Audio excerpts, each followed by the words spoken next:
Постои една земја во моментот во светот, тоа е Белизе, каде што премиерот е и министер за финансии.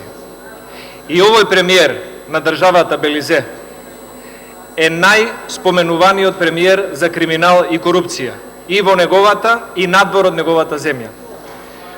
Не сакаме во Македонија премиерот Зоран Заев да биде премиер кој што својата одлика и сличност ќе има со премиерот на Белизе.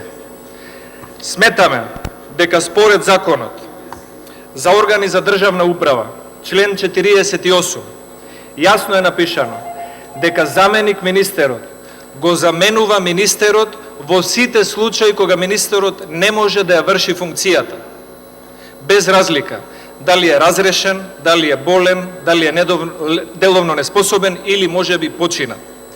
Единствено заменик министерот, кој што е избран од Собранието на Република Македонија, е овластен не само да има право, туку има и обврска да го заменува министерот за финансии во овој случај. Секој подпис на премиерот врз документ, одлука или акт од Министерството за финансии ќе биде незаконит подпис, незаконита одлука и ќе биде криминал.